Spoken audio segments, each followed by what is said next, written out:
Oi, pessoal, tudo bem? Eu sou o professor Diego Eloy, estou muito feliz de estar aqui com vocês mais uma vez.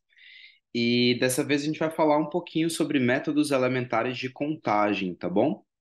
Então, a gente vai falar um pouquinho sobre princípio aditivo, princípio multiplicativo, e a gente vai continuar falando sobre outros métodos de contagem. Então, se você gosta bastante desse assunto, ou ainda que não goste tanto, mas sabe que precisa para alguma prova de Olimpíada ou treinamento, fica ligado aí que a gente vai falar um pouquinho sobre esses métodos elementares de contagem. Ok? Beleza? Tá. A primeira coisa que a gente vai falar é sobre o princípio multiplicativo. Então, deixa eu colocar aqui. Essa vai ser a primeira coisa que eu escolhi. Princípio multiplicativo. Ok. O que que é o princípio multiplicativo? Vamos começar, então, sobre o princípio multiplicativo. Vamos começar, explorando aqui um problema, tá certo? Então vamos pegar o Joãozinho aqui, tá bom? Então aqui tá o Joãozinho e ele tem algumas roupas para sair de casa, tá certo? Eu tenho quase certeza que você já ouviu esse exemplo. Parece um exemplo bem simples, mas faz a gente entender um pouquinho melhor como que funciona o princípio multiplicativo. Então o Joãozinho ele quer decidir como é que ele vai sair de casa, né? Ele tem algumas camisas, algumas calças e alguns sapatos. Então, digamos que o Joãozinho ele tem um total de 6 camisas, tá? Digamos que ele tem um total de 3 calças, ok? E ele tem um total aqui de 2 pares de sapatos, tá bom? Vou colocar só como se fossem 2 sapatos. Então, em geral, eu desenho essas camisas, calças e sapatos, mas dessa vez eu vou me privar um pouquinho dessa vergonha. Então, o Joãozinho, ele tem que escolher como ele vai sair de casa e, obviamente, você tem que supor que ele vai sair com pelo menos uma camisa, quer dizer, com uma camisa exatamente, com uma calça e com um sapato, tá bom? Sair sem nada não é uma opção e também não é uma opção sair sem camisa, não é uma opção sair sem calça e não é uma opção sair sem sapato, ok? Com as outras coisas a gente não precisa se preocupar, com as outras vestimentas aí, se ele precisar ele vai colocar, a gente só está interessado em camisas, calças e sapatos. E a pergunta aqui é, de quantos modos diferentes ele consegue sair de casa, tá? Então, ele tem 6 camisas, 3 calças e 2 sapatos, né? A primeira coisa que eu gosto de chamar atenção para esse tipo de problema é o seguinte: vamos lá. Se ele trocar uma camisa, ele troca o conjunto todo? Troca, né? Porque se você pensar nele com a camisa azul, uma calça preta e um sapato preto, se ele tiver com a camisa vermelha, a calça preta e o sapato preto, mudou o jeito dele se vestir, concorda? Essa é uma pergunta muito importante quando a gente vai decidir, e mais na frente eu vou falar um pouquinho sobre isso, quando nós vamos decidir se a gente deve somar ou multiplicar as coisas, tá certo? Por exemplo, como para cada camisa minha vai mudar, ou do Joãozinho no caso, vai mudar todo o conjunto dele, isso significa que eu devo multiplicar essas coisas. Por que isso significa que eu devo multiplicar? Vamos trabalhar com os sapatos aqui para vocês verem melhor o que vai acontecer. Então, o Joãozinho tem 2 pares de sapatos, digamos que seja A e B, certo? Se o Joãozinho escolhe uma camisa, vou chamar de C1, escolhe uma calça, que eu vou chamar de C7, e escolhe o sapato A, tá certo? Isso é um conjunto, ok? Para a mesma camisa e o mesmo sapato, se eu trocar, desculpa, e a mesma calça, se eu trocar o sapato, isso me dá um conjunto diferente. Eu acabei de falar isso, né? Tá. O que é que isso me diz? Para cada escolha de camisa e para cada escolha de calça, o sapato ele interfere no conjunto, ok? Então, quando eu quiser, por exemplo, decidir de quantas maneiras o Joãozinho pode sair de casa, basta eu fazer 6 vezes 3 vezes 2. Por quê, né? 6 é a quantidade, é o número de possibilidades de camisas que ele pode sair de casa. 3, o número de possibilidades de calça que ele pode sair de casa. E 2, o número de possibilidades de sapatos que ele pode sair de casa. Eu estou multiplicando tudo porque, como eu acabei de mostrar, o 2 aqui, ó, se for o A, eu tenho 18 possibilidades. Se for o B, eu tenho 18 possibilidades. Então, eu multiplico por 2. A mesma coisa acontece com relação às calças. Eu tenho 3 calças. Se eu utilizar uma das calças, eu tenho 12 possibilidades, porque eu tenho 6 camisas e 2 sapatos com possibilidades. Mas como eu tenho 3 vezes, eu preciso multiplicar isso por 3, né?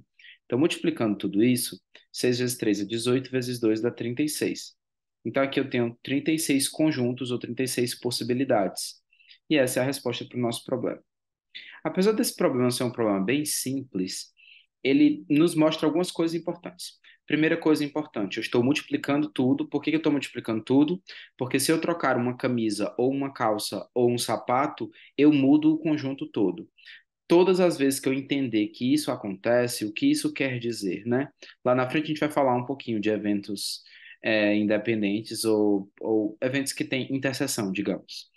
Neste caso, isso pode ser uma interseção, não é isso? Porque eu tenho a mesma camisa para calças diferentes ou para sapatos diferentes. Então a gente vai multiplicar tudo, beleza? Ok.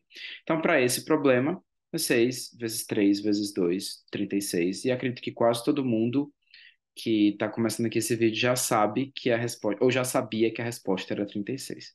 Ok, vamos tentar generalizar um pouquinho esse problema, que é o seguinte. Agora eu vou esquecer, botar um pouquinho de lado aí o Joãozinho, tá certo?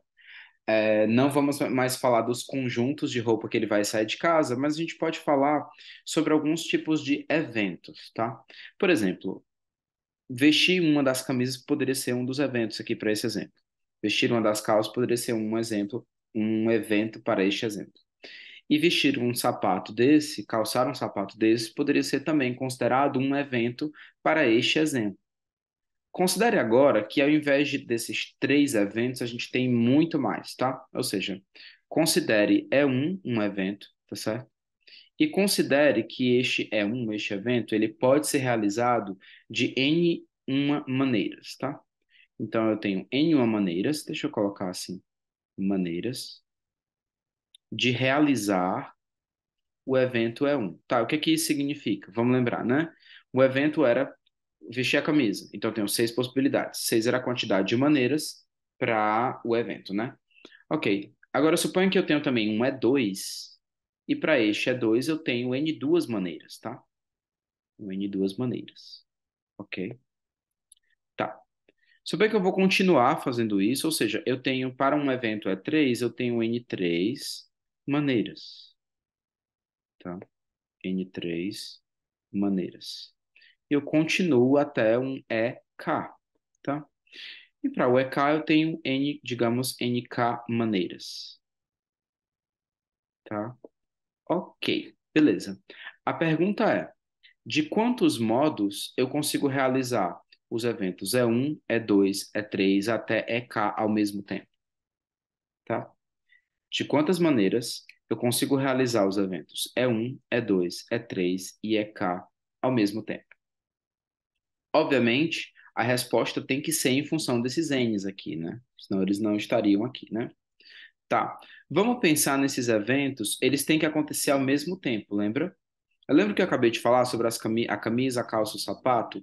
Um, uma camisa com um sapato e uma calça, isso é um conjunto, não é? Se eu mudar uma coisa, muda tudo, não é? Aqui acontece a mesma coisa, porque a minha pergunta para vocês é: de quantas maneiras eu posso realizar o evento? É 1, é 2, é 3 até EK ao mesmo tempo. Então, basicamente, a minha pergunta é: de quantas maneiras isso aqui, isso aqui pode acontecer, né? Vamos lembrar que normalmente interseção significa aquele i, né? Então, o que eu estou querendo dizer é de quantas maneiras tudo isso aqui acontece ao mesmo tempo, beleza? Tá.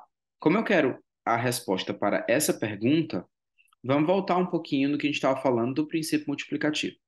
Como que eu usei o princípio multiplicativo no exemplo anterior? Eu só multipliquei tudo. Aqui, gente, vai ser do mesmo jeito. Qual que é a resposta para o problema que eu quero aqui? Então, de quantas maneiras eu consigo realizar todos os eventos ao mesmo tempo? Isso é N1 vezes N2 vezes N3 e assim sucessivamente até NK, tá? Então, essa é a quantidade de maneiras que eu consigo realizar todos esses eventos ao mesmo tempo, ok? Obviamente, se há uma quantidade de maneiras, a gente está pedindo que esse número seja um número positivo, né? Um número inteiro e maior do que zero. Então, isso não vai dar zero, isso vai dar um número inteiro e positivo, e, portanto, essa é a resposta para o nosso problema, tá? Então, nos nossos primeiros problemas, a gente vai falar um pouquinho do princípio multiplicativo, e é basicamente o que a gente tem que usar. Eu não estou dizendo que a única coisa que você tem que fazer nesses primeiros problemas é só multiplicar tudo, tá certo? Muitas vezes, gente, eu costumo dizer muito isso. Muitas vezes, para resolver um problema de combinatória, é mais fácil você contar todas as possibilidades, né? A gente costuma dizer na marra, né? Quer dizer, você vai contando um caso um a um.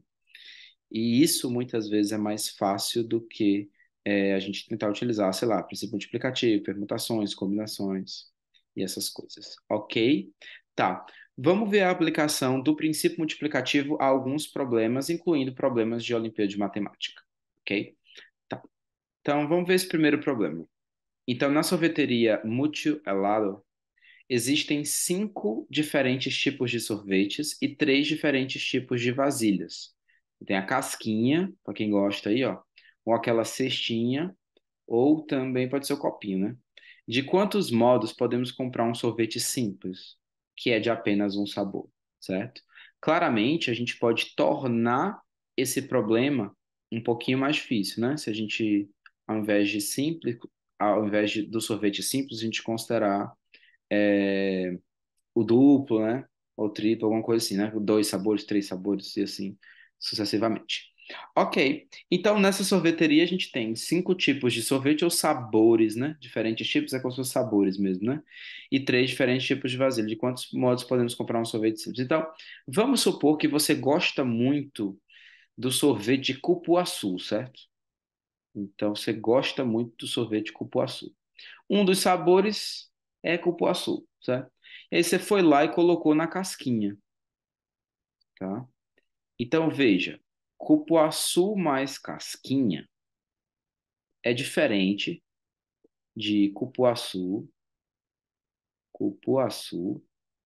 mais a cestinha, né? Ok. Concorda com isso, né? Porque isso é uma maneira diferente, né? Eu tô te entregando o sorvete de uma maneira diferente. Uma na casquinha, outra na cestinha e outra no copinho, inclusive, né? Então, esse aqui, por sua vez, é diferente do sorvete de cupuaçu mais o copinho, tá? O que que eu tô querendo mostrar com isso? Para cada sabor, eu tenho 3 diferentes possibilidades.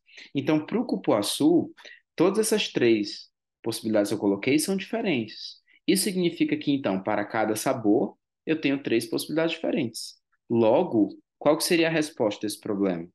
É fácil, né? Eu tenho certeza que alguns de vocês já até falaram aí antes de eu começar a resolver. Eu tenho aqui as possibilidades dos sabores de sorvete. Então, os sabores estão aqui, tá? Eu gosto de fazer assim, tá? Os problemas. Então, em geral, só ver quando eu estou resolvendo, eu coloco isso aqui graficamente, funciona melhor a minha cabeça assim. Então, aqui eu tenho as possibilidades dos sabores. E aqui eu tenho as possibilidades das vasilhas. Como uma coisa depende da outra, em que sentido? Se eu trocar um sabor, muda tudo. Se eu trocar a vasilha, muda tudo, então eu vou multiplicar. Então, eu tenho 5 sabores diferentes vezes 3 vasilhas diferentes. Isso vai me dar aqui um total de 15 combinações diferentes. Então, de quantos modos podemos comprar um sorvete simples, apenas um sabor? De 15 modos diferentes ou de 15 maneiras diferentes, tá? Essa é a resposta para este problema. Ok, tá certo? Para além de só multiplicar os números, eu estou tentando resolver um pouquinho mais lento, de modo que você consiga entender, primeiro, por que a gente está multiplicando e por que que esse problema é um problema de princípio multiplicativo. Esse eu sei que está na cara, mas nem todos estão, e é por isso que eu prefiro dar um pouco de atenção, beleza? Vamos resolver aqui um próximo problema? Esse problema é o seguinte, também é bem legal, e diz o seguinte. Então, você tem uma prova de Olimpíada de Matemática e ela tem 12 questões do tipo múltipla escolha. que é A, B, C, D e E, tá certo? Então, você já sabe que para cada questão você tem essas 5 possibilidades de escolha, das quais deve ser assinalado como resposta apenas uma. Isso é importante também, né? Vai que tem alguma prova aí que você pode marcar duas aí, e se uma das duas for certa, você está certo. Qual o número de maneiras diferentes que se pode preencher o gabarito? Então, vamos pensar aqui no gabarito. O que é o gabarito? Então, você tem a questão e você tem a possibilidade, as possibilidades aqui, né? Então, pode ser um, na verdade, foi mal. Pode ser A, B, C, D ou E, né? E aí você vai escolher o que você acha. Se você acha que é D, você escolhe a D. Beleza. Ok, vamos lá. Se eu mudar o gabarito de uma questão, eu mudo o gabarito todo? Sim. Inclusive, pode fazer com que eu acerte mais ou erre mais questões, concorda? Então, eu preciso ter cuidado com isso. A mesma coisa estava acontecendo no outro problema de sorvete, lembra? Se eu mudar o sabor de sorvete, eu mudo tudo. Se eu mudar a vasilha, eu mudo tudo. Aqui, se eu mudar a letra que eu estou escolhendo, eu mudo o gabarito. E o que é que eu quero ao final? O gabarito, né? Então, se cada vez que eu mudo a letra, eu mudo o gabarito, eu vou precisar multiplicar todo mundo, tá certo? E aí, como que a gente faz esse problema? Qual que é a resposta a esse problema? Para cada questão, eu tenho quantas possibilidades? Eu tenho 5 possibilidades, tá? Eu estou considerando, eu estou considerando, obviamente, tá? Eu deveria ter colocado isso, mas eu estou considerando que todo mundo vai marcar alguma opção, tá certo? Eu não estou considerando a possibilidade de as pessoas deixarem, de marcar alguma opção, ou seja, sem nada, né? Mas a gente pode fazer o problema desses dois jeitos, inclusive, para até ficar um pouco mais interessante. Ok, então considerando que todo mundo vai sempre marcar alguma letra, eu sempre vou ter 5 possibilidades para cada uma das 12 questões. Mas eu preciso multiplicar tudo, né, utilizando o princípio multiplicativo. Então a resposta do problema seria 5, aí eu multiplico por 5, eu multiplico por 5, e aí eu vou multiplicando por 5. Quantas vezes eu multiplico aqui por 5? 12 vezes, né? Por quê? Porque 12 é a quantidade de questões. Isso então me dá 5 elevado a 12. E aí, boa sorte calculando esse número aí, que essa é a resposta do nosso problema. Ok? Tá. Aí olha que coisa interessante. Vamos considerar que a gente pode considerar que não marcar nada, né? É uma opção também, né? Ou marcar errado, né? A gente pode considerar que as duas coisas são a mesma coisa, porque vai meio que anular a questão na hora que você lê o gabarito, algo dessa natureza. O que mudaria no problema? Mudaria que, além das 5 opções que eu tenho, A, B, C, D e E, eu teria uma opção extra, né? E essa opção extra seria de não marcar nada ou de ter marcado errado e ela acabar sendo anulada. Então, a resposta mudaria um pouquinho e seria 6 vezes 6 vezes 6. Quantas vezes? 12 vezes, né?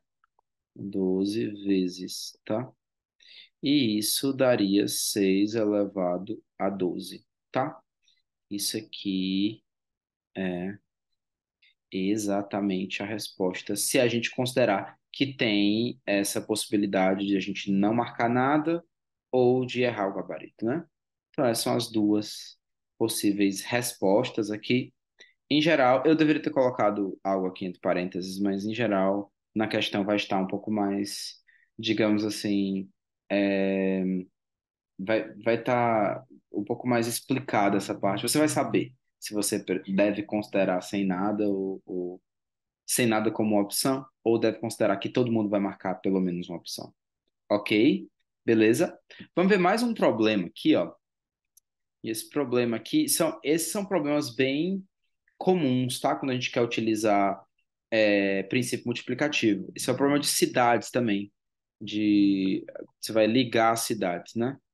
Deixa eu escrever aqui. Essa vai ser a nossa solução. Existem 3 cidades em Tangamandápio, certo? A primeira é a Abobrinha, depois é a Brisícola e depois é a Caracuru, certo? Que eu chamarei de A, cidade B e cidade C, tá bom? Para ficar mais fácil o entendimento.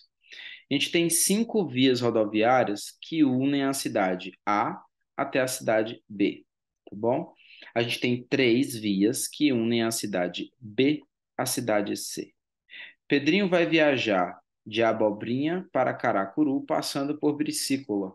De quantos modos diferentes ele pode escolher as vias para dirigir, né? Aqui está separado tudo bem. Escolher as vias para dirigir. Ok. Vamos ver como que isso fica graficamente? Então, basicamente, o que a gente tem é o seguinte. Nós temos a cidade de Abobrinha aqui, e a gente tem 5 vias. Opa, deixa eu botar o ponto aqui, que é mais fácil, né? E aí tem a outra via, dois, depois tem outra, três, depois tem outra via aqui, quatro. O teorema aqui do ponto gordo, tá tudo certo. E aí tem uma outra via aqui no meio, cinco, né? Ok, então tem essas 5 possibilidades aqui. Isso é o B, né? E do B para o C tem três, né? Ok, então tem uma aqui, digamos que aqui está o C. E aí tem outra aqui pelo meio, outra um pouquinho mais embaixo aqui. E aqui é a cidade C, tá certo?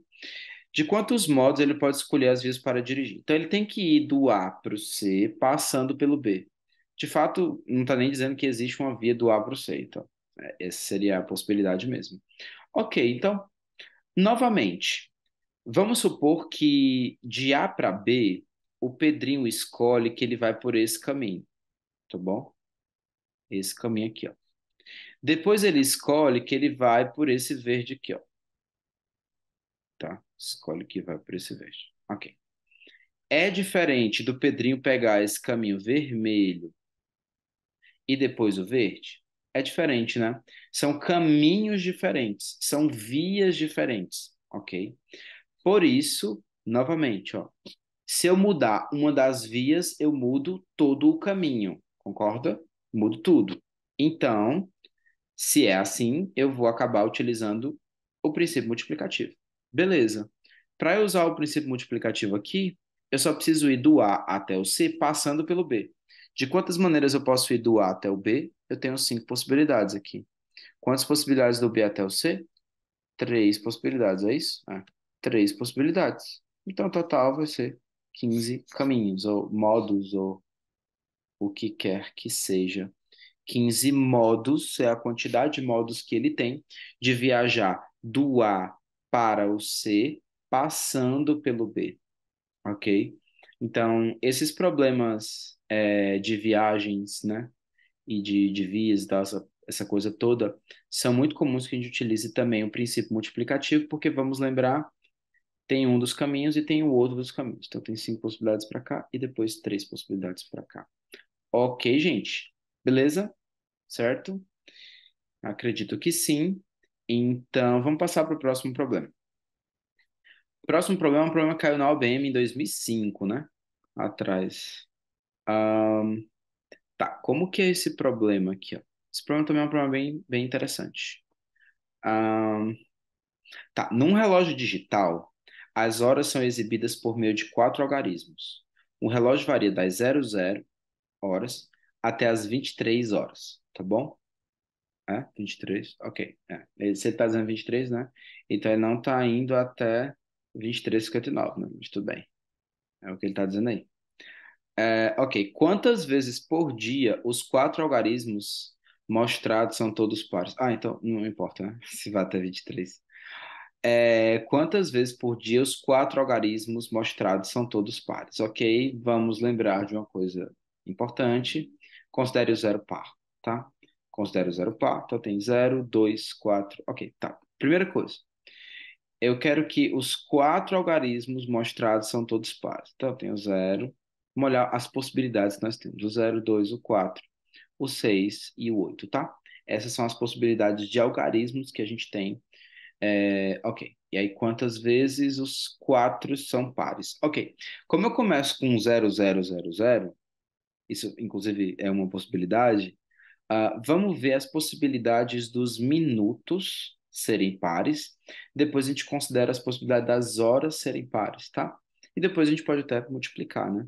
Então, olhando para os minutos, eu poderia começar pelas horas também, mas eu escolhi aqui pelos minutos. Minuto pode ser 2 minutos, né? Pode ser 4 minutos, mas podem ser 6 e pode ser 8 minutos também. O que mais? Pode ser. Ah, pode ser 0 minutos, hein? Esqueci, esse deveria ser o primeiro, eu acho. Mas pode ser 22, aí pode ser 24, pode ser 26 e pode ser 28. Mas também pode ser 44 e pode ser 46 e pode ser 48 também. Nossa, na verdade, acho que eu errei aqui um pouquinho, né? Tem algumas outras possibilidades aqui. Desculpa, deixa eu voltar. Acho que eu esqueci algumas coisas. Pode ser o 20, né? E aí pode ser o 22. E aí pode ser o 24. E aí pode ser o 26. E depois pode ser o 28. Ok, o que mais que tem? A gente pode fazer a mesma coisa para o 4, né? Pode ser 40, pode ser 42, pode ser 46 e pode ser 48, tá bom? O próximo aqui na ordem seria 60, não existe minuto 60 e não existe minuto começando com 80 e alguma coisa, então esses são todos os pares. Deixa eu só checar, o 20 tá com tudo aqui. É, é isso mesmo. Ok, isso mesmo. Então, quando a gente conta os minutos, a gente tem uma, duas, três, quatro, cinco, seis, sete, oito, nove, 10, 11, 12, 13, 14 possibilidades, tá bom? Então, a gente tem 14 possibilidades de minutos, tá? É, ok. 20, 22, 24, 26, 28, 40, 42, 40. Ó, faltou 44. Tava com a impressão que eu tava esquecendo alguma coisa. 44 também é uma possibilidade, né? 46, 48. E o próximo seria 60, não existe. Ok, então acho que isso é tudo mesmo. Tá, então tem um, 2, 3, 4, 5, 6, 7, 8, 9, 10, 11, 12, 13, 14, 15. Então eu tenho 15 possibilidades de minutos. E agora eu só vou checar as horas, né? Então, as horas, quais são as possibilidades das horas aqui? As horas precisam ter todos os algarismos pares, né? Então, tem a hora 00, que começa no 00, mas tem a hora 02, tem a hora 04, tem a hora 06, tem a hora 08, e depois eu tenho a hora 20, tenho a hora 22, tá? É a última hora, né? Depois tem 24, só vai até 23, então não faz sentido olhar mais do que isso. Então, essas são as possíveis horas e esses são os possíveis minutos. Pergunta: se eu mudar a hora, só a hora, tá? Eu tenho para os mesmos minutos. Se eu mudar só a hora, eu mudo o que está no relógio? Sim, concordo. Se eu mudar só os minutos, por exemplo, tinha 20, eu botei 22. Eu mudo o que está no relógio? Mudo, né? Então, tá, deixa eu ser um pouco mais claro nisso. Tá, eu tenho 2 e 2. Isso é diferente de 2 e 4. Mudei só os minutos. Eu tenho 2 e 40. 2 e 40. Isso é diferente de 8 e 40. Ok? Mudei só as horas. Mas mudou a configuração do relógio, concorda? Isso quer dizer que para cada um desses minutos, eu tenho todos esses minutos em cada uma dessas horas, não é isso? Então a gente vai usar o princípio multiplicativo. O que é que eu quero? Aí olha como cabe bem naquilo que eu coloquei da interseção. Eu quero que tenha os minutos com todos os algarismos pares e as horas com todos os algarismos pares. Consegue enxergar a interseção? Então a gente vai utilizar novamente o princípio multiplicativo. E aqui eu tenho uma, duas, três, quatro, cinco, seis, sete possibilidades de horas aqui. Só isso mesmo? É, né?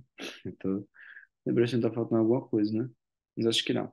Tá, então eu tenho 15 aqui, tenho 7 aqui. Pelo princípio multiplicativo, a resposta desse problema seria apenas 7 vezes 15, que vai dar 105, né? É, então tem 105 vezes, né? Ok. Então essa é a resposta final para esse problema.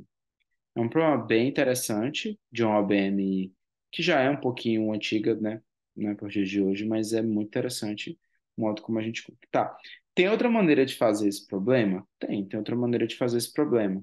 Só precisa ter cuidado com os algarismos que são iguais, né? Mas você pode fazer algo assim, né? Ó, aqui pode ser alguns pares aqui, pode ser alguns pares aqui, pode ser alguns pares aqui, pode ser alguns pares. Eu tenho como possibilidade de minutos, eu tenho os que começam com zeros, começam com dois, que começam com quatro. Então, para cá, eu tenho três possibilidades, tá bom? Depois, eu tenho quantas possibilidades para os algarismos das unidades? Pode ser zero, 2, 4, 6 ou 8. Então, eu tenho cinco possibilidades. Então, eu multiplico aqui, ó, por 5. Beleza? Ok. Agora, para as horas, eu tenho quantas possibilidades? Só pode ser o zero ou 2. Eu vou ter que acabar dividindo em dois casos aqui, né? O caso em que a hora é mais de 20, né? E maior ou igual que 20 no caso, e o caso em que as horas aqui começam com zero. Então, aqui é a hora começando com zero, eu tenho cinco possibilidades aqui, e começando com o 2, eu só tenho duas possibilidades. Ok. Então, multiplicando isso e isso aqui, isso vai dar 5 vezes 15, que vai dar 75, e aí 2 vezes 15, que vai dar 30. Se eu somar as duas coisas, isso me dá 105 do mesmo jeito. Eu chego à mesma resposta. E por que que eu estou somando? A gente vai falar daqui a pouquinho sobre isso. Eu estou somando porque são casos diferentes, né? Começar com um zero é diferente de começar com dois. Então, tipo, como não tem interseção, eu vou somar esses dois casos ao invés de multiplicá-los, tá bom? Mas a resposta dá sempre a mesma, igual a 105. Ok, gente? Tá dando para entender aí os problemas? Ok. Ok, então vamos para esse próximo problema. Próximo problema é o seguinte: quantos são os números de quatro algarismos que terminam com 5 e começam com um dígito par? Ok. Tá. Gente, esses tipos de problemas que eu estou tentando resolver aqui, primeiro, né? Eu estou tentando pegar problemas um pouquinho diferentes. Claramente, a gente vai ter um mesmo modo de resolver, porque a gente está utilizando o mesmo princípio, que é o princípio multiplicativo. Mas eu estou tentando mostrar para vocês que dá para a gente trabalhar com esses problemas, tipo, com tipos diferentes de problemas, né? A combinatória é uma das áreas que, apesar da gente ver bastante em Olimpíada de Matemática, você consegue ver problemas de combinatória em todas as Olimpíadas de Matemática, e sempre, né? Em toda Olimpíada vai ter algum problema de combinatória. Mas, então, apesar disso, é uma coisa que está no nosso currículo, né? E que, na verdade, eu acredito que muitos dos problemas que nós resolvemos aqui e que caem nas Olimpíadas, a gente consegue fazer também em sala de aula, né? Existe espaço no nosso currículo para trabalhar problemas nesse sentido. Então, você já deve saber, por exemplo, que para esse problema, a gente tem, ó, quantos são os números de quatro algarismos que terminam com 5 e começam com um dígito par. Então, vamos lá. A primeira coisa que a gente sabe é que os números são de quatro algarismos. Um, dois, três, quatro, tá? O problema não diz que os números têm que ser distintos. Como o problema não fala que os números os dígitos têm que ser distintos, a gente vai considerar que eles podem ser os mesmos, ok? Se o problema dissesse quatro algarismos distintos que terminam com 5 e que têm um dígito par e começam, desculpa, com um dígito par, aí sim a gente consideraria que todos eles eram diferentes, beleza? Então a gente tem aqui um número com quatro algarismos, como eu já falei para vocês, eu gosto de fazer dessa maneira. E aí vai uma dica que é assim, de como fazer o problema, né? Eu sempre que eu vou fazer esses tipos de problemas, apesar de ser de princípio multiplicativo, mas que tem algumas regras, que é o que eu chamo, né? Então, por exemplo, o número tem que terminar em 5 e ele tem que começar com o dígito par. Então tem essas duas regras. O que normalmente eu faço é resolvo a regra primeiro, tá? E essa é uma dica que eu dou para vocês também, quando vocês estiverem conversando também com seus alunos sobre isso, é que a gente comece pelas regras, né? Começa pelo que pode dar problema. É mais ou menos assim que eu costumo dizer. Então aqui, já que tem que terminar em 5, eu não tenho outra opção para o 5, tá certo? Mas ele tem que começar com um dígito par. Como o número tem que ser um número de quatro algarismos, eu não vou contar com o zero dessa vez. Então pode ser o 2, mas pode ser o 4, pode ser o 6 e pode ser o 8. O que significa que, para o primeiro algarismo aqui, já que começa, né, com o dígito par, eu tenho quatro possibilidades, tá bom? E depois, os dois outros algarismos aqui do meio podem ser quaisquer algarismos. Inclusive, eu posso repetir o primeiro algarismo aqui sem nenhum problema, né? Então, eu tenho 10 algarismos, porque pode ser o zero, inclusive, já que não é o primeiro. E aqui eu tenho 10 algarismos também, porque pode ser qualquer um dos 10 algarismos e pode incluir o zero. Tá, aqui para o último algarismo só pode ser 5, então eu só tenho uma opção. Então, utilizando aqui o princípio multiplicativo, a gente tem aqui um total de 400 números, tá? 400 números que satisfazem as regras que a gente quer, tá? Novamente, porque a gente multiplicou tudo, porque um dos algarismos depende do outro. Em que sentido? Se eu mudar um dos algarismos, eu acabo mudando o número de quatro algarismos. Então, de fato, uma coisa depende da outra, e é por isso que a gente multiplica tudo, tá bom? Então, nesse exemplo do princípio multiplicativo, eu poderia pensar como o primeiro evento, né? Qual que é o primeiro evento aqui? É o primeiro algarismo, né? Depois o segundo evento, depois o terceiro evento, o quarto evento, e eles têm que acontecer de maneira é, a- tem que ter interseção, tem que ter interseção de todos os eventos, né? E um deles, inclusive, tem que ser terminar em 5, né? Então, quando a gente faz isso, a gente multiplica todas as possibilidades dos eventos. O primeiro evento, na verdade, vai ser começar com o dígito par, né? Não vai ser só escolher um dígito, né? Depois só escolher dígito e depois terminar com o algarismo 5. Ok, beleza? Espero que tenha ficado claro. E aí eu coloquei esse problema aqui, ó, que foi um problema que na verdade caiu uma Olimpíada, que eu não lembro se foi o BMAP ou o OBM, mas eu chutaria o BMAP. E esse problema é bem interessante porque eu acho que dá para a gente fazer contando todos os casos, né? Eu queria mostrar para vocês que, assim, às vezes vai ser vantajoso também nós contarmos todos os casos, tá bom? Ó, Ana deseja montar um sanduíche delicioso usando duas fatias iguais de pão, duas fatias iguais de queijo e dois pedaços iguais de tomate, tá? Sabendo que os ingredientes devem ser postos de modo que as fatias de pão estejam nos extremos, de quantas maneiras Ana pode montar o seu sanduíche? Considere que duas montagens de sanduíche são iguais se, ao virar eles de cabeça para baixo, obtemos o outro. Tá, então, as duas fatias as duas fatias de pão são iguais, né? E as duas fatias de queijo também são iguais, os dois pedaços de tomate também são iguais, para dizer que se eu colocar de uma maneira simétrica, vai ser o mesmo sanduíche, né? Então, de quantas maneiras a gente pode fazer isso? Então, eu vou tentar fazer aqui algumas camadas.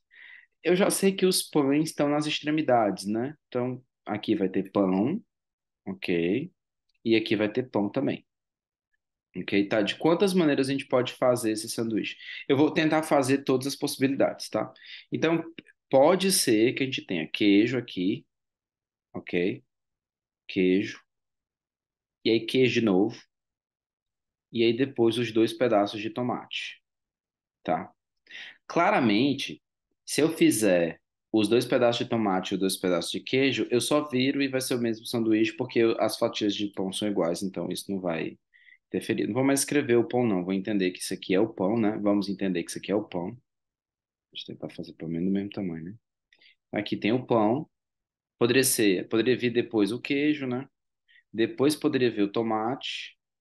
Depois poderia vir o queijo novamente. E depois poderia vir um outro tomate. E depois o pão. Tem essa outra possibilidade aqui, tá bom?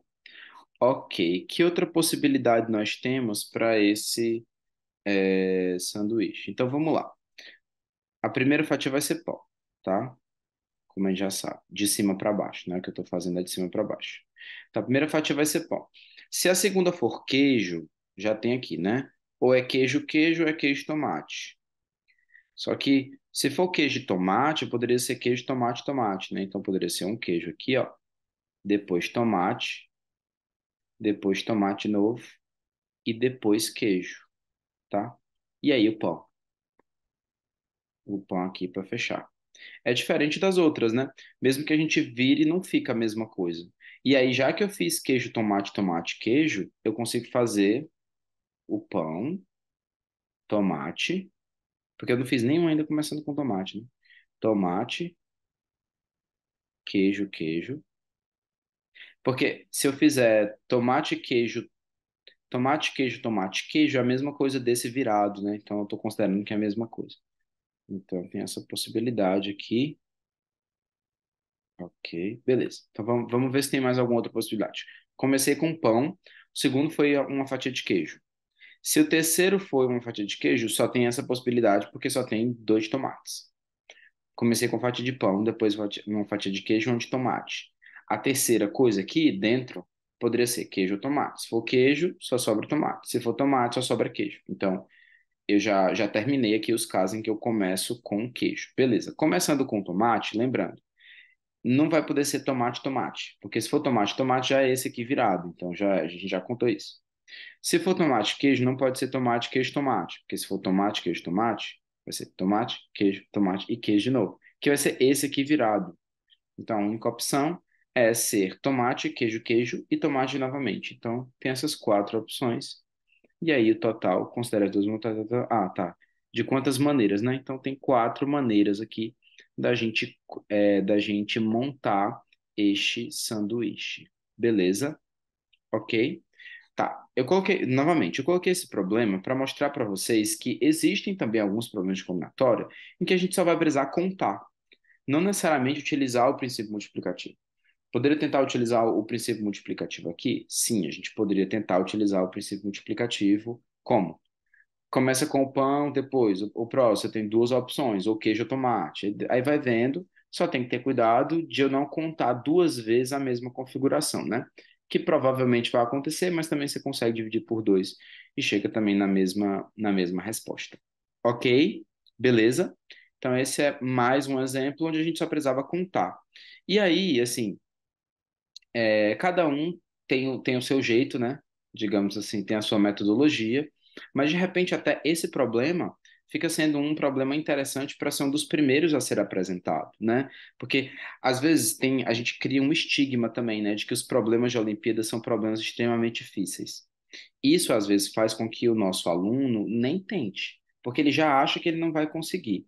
Então, quando você começa com um problema um pouco mais fácil, porque nos problemas de Olimpíada dentre os problemas de Olimpíada, nós temos problemas fáceis também. Então, quando você começa com um problema fácil, aquele também vai dando um pouco de confiança para o aluno, né? Esse é um dos exemplos de um problema que já caiu na Olimpíada e é um problema que dá para fazer, inclusive, na marra, né? Que é uma maneira também de fazer, né? Ok. Agora vamos falar um pouquinho sobre somar ou multiplicar. Isso é uma pergunta que eu percebi que é bem pertinente na hora que a gente está falando de combinatória. Quando que eu devo somar e quando que eu devo multiplicar? Bem, a gente está vendo sobre o princípio multiplicativo. Mas, como eu já mostrei para vocês, e aí eu vou voltar aqui só para mostrar, opa, novamente. Lembra desse problema que a gente resolveu? Eu dividi aqui em dois casos e eu somei eles. Tá vendo? Eu acabei somando eles, né? Quando é que eu vou somar e quando é que eu vou multiplicar? Essa é uma pergunta bem pertinente, principalmente na hora de você finalizar o problema. Porque aí você tem dois valores. Se você multiplicar os dois, você tem uma resposta. Se você somar os dois, você tem outra resposta. E às vezes, nos problemas de múltipla escolha, nas opções, a gente vai ter tanto se você somar quanto se você multiplicar, né? Então, é interessante que a gente esteja preparado aí para essas opções. Ok, quando que eu vou somar e quando que eu vou multiplicar os resultados? Então, uma coisa que eu gosto de falar sempre sobre isso, e essa pode ser também uma das primeiras aulas, né? Inclusive, quando você estiver falando de princípio multiplicativo, que a soma, ela vem quando a gente normalmente divide em casos, tá? Quando a gente divide em casos, e esses casos não têm interseção, tá? Não sem interseção. Até, na verdade, eles até podem ter interseção e você retirar depois, mas em geral é isso. Normalmente, num problema em que nós dividimos em casos, nós somamos, tá bom? E quando é que nós multiplicamos? Quando todos os elementos que estão envolvidos no problema, eles dependem uns dos outros, né? Aqui nessa soma, eu coloquei dividir em casos, mas eu poderia também ter colocado que as coisas independem, tá? Independem. Ok? E aqui as coisas meio que dependem umas das outras. O que eu quero dizer com isso? Lembra do princípio multiplicativo do primeiro problema? Joãozinho vai sair de casa e aí tem camisa, sei lá, calça e sapato, certo? Uma coisa depende da outra. Se eu mudar uma camisa, eu mudei tudo, né? Se eu mudar a calça, eu mudei tudo. Então, como eu mudei o conjunto, então eu estou mudando tudo. Então, uma coisa depende da outra. Vamos voltar aqui um pouquinho nos problemas que a gente estava fazendo. Nesse aqui, ó. Eu estou perguntando quantos são os números de quatro algarismos que terminam com 5 e começam com um dígito par. O que acontece se eu trocar só um dos números? Por exemplo, vamos supor que eu tenho 200, 2.000, desculpa, 405. E eu tenho 4.400, nossa, 405, certo? São dois números diferentes? São dois números diferentes. Quantos algarismos eu troquei deles? Eu troquei o 2 pelo 4. Só um algarismo. Mas mudou o número? Mudou. Então, muda o total de números se eu mudar um dos algarismos? Sim, isso acontece. Então, como isso acontece, de fato, uma coisa depende da outra. E aí eu vou acabar multiplicando. Ok? Então, quando as coisas, né, o que está envolvido no problema depende umas das outras, a gente multiplica. Quando a gente divide em casos, normalmente, e quando as coisas independem umas das outras, a gente soma. Deixa eu voltar naquele exemplo para eu tentar deixar isso bem claro para você. Veja, aqui eu dividi em dois casos. O caso em que o relógio começa com zero e o caso em que o relógio começa com 2. Ele pode começar com zero e com 2 ao mesmo tempo? Não, né? Pode ser 20, pode ser 0, 2. Mas o primeiro dígito não pode ser ao mesmo tempo 0 e 2. Então entende que essas duas coisas, elas independem. Esse caso é um caso separado do segundo caso. O primeiro caso, quando eu estiver contando, ele não tem nada a ver com o segundo caso. Se eu mudar uma hora aqui no primeiro caso, o que que vai interferir no segundo? Nada, né? Não tem interferência. Porque aqui começa com zero, aqui começa com dois. Uma coisa, outra coisa. Então, por isso que a gente acaba somando. Se eu multiplicar, eu estou querendo dizer que o primeiro caso interfere no segundo. Isso não é verdade. Ok? Vamos continuar aqui, ó. Ok. Então, isso é o que eu queria falar um pouquinho sobre somar e multiplicar. Quando que eu somo e quando que eu multiplico. Deixa eu te mostrar alguns exemplos onde essa questão de somar e multiplicar vão ficar um pouco mais evidentes, tá bom? E aí tem esse problema aqui que eu criei especialmente para o Prolímpico, né?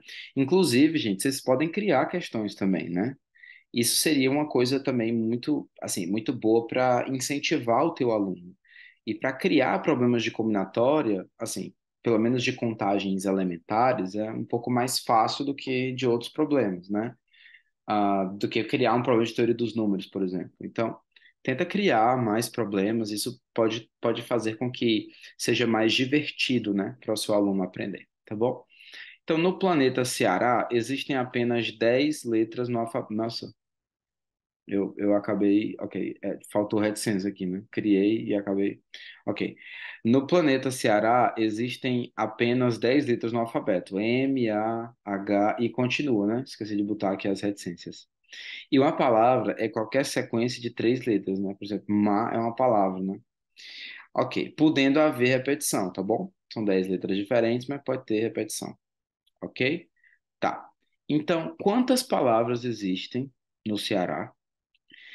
Quantas palavras com letras diferentes, diferentes eu quis dizer diferentes entre si, né? Letras distintas. E C, quantas palavras com duas letras iguais e uma diferente existem no Ceará? E quantas palavras começando com a letra M existem no Ceará? Ok. Vamos resolver todas essas letras aqui, tá? A letra A, quantas palavras existem no Ceará? O que é uma palavra? Uma palavra é qualquer sequência de exatamente três letras. Se eu estou dizendo sequência, é porque tem uma ordem. Então tem a primeira letra, a segunda letra e a terceira letra, tá bom? Primeira letra, segunda letra e a terceira letra. Pergunta é quantas palavras existem. Quantas letras eu tenho no alfabeto? 10, né? Que eu deixei só três aqui para vocês. Se eu tenho 10 letras no alfabeto, eu tenho 10 opções para a primeira letra, tá bom? Como não coloca nenhuma restrição, não diz que as letras têm que ser diferentes. Então eu tenho 10 letras, opções para a segunda letra. Depois eu tenho mais 10 opções para a terceira letra. E aí, quando eu multiplico tudo, 10 vezes 10 vezes 10, isso dá 1000, né? Então, eu tenho 1000 palavras, né? 1000 palavras, ok? Então, 1000 palavras. Esse é o total de palavras que eu tenho no planeta Ceará, certo? Ok, vamos para a letra B. Quantas palavras com letras diferentes existem no Ceará? E aí eu quis dizer diferentes entre si, certo? Então todas elas têm que ser diferentes. Novamente, o que é uma palavra? Uma palavra é uma sequência de três letras, tá? Ok. Para a primeira letra, eu tenho quantas opções? Eu tenho 10 opções, porque pode ser qualquer uma das letras do alfabeto. Pode ser o M, por exemplo. Para a segunda letra, como elas têm que ser diferentes entre si, é um pouquinho diferente, né? Porque aí eu tenho 9 opções para a segunda letra. Já para a terceira letra, eu já utilizei duas letras, então eu só tenho 8 opções. O que eu devo fazer com esses números? Eu devo somar ou multiplicar? Vamos voltar e lembrar um pouquinho. Uma das letras depende da outra? Depende. Em que sentido? Se eu mudar a letra, mudou a palavra, concorda? Então, eu vou só multiplicar tudo isso. Isso vai me dar, então, 720, né? Isso quer dizer que das 1000 palavras, 720 delas têm todas as letras diferentes. Ok? Essa era a letra B. Vamos ver, então, como que a gente faz a letra C. Letra C é o seguinte: quantas palavras com duas letras iguais e uma letra diferente existem no Ceará? Ótimo, muito legal essa questão. Vamos lá, ó. Quantas palavras com duas letras iguais e uma diferente existem no Ceará? Então, como toda palavra é uma sequência de letras, isso vai depender um pouquinho da posição das letras, concorda? Porque, por exemplo, se eu fizer M-A-A, isso é diferente de A-M-A, concorda? E eu estou usando dois As e um M, tá? Mas por causa da sequência, isso muda um pouco, tá? Então vamos fazer o seguinte: vamos dividir em casos. Vamos fazer o seguinte: o primeiro caso vão ser as duas primeiras letras são iguais e a terceira letra é diferente das duas primeiras.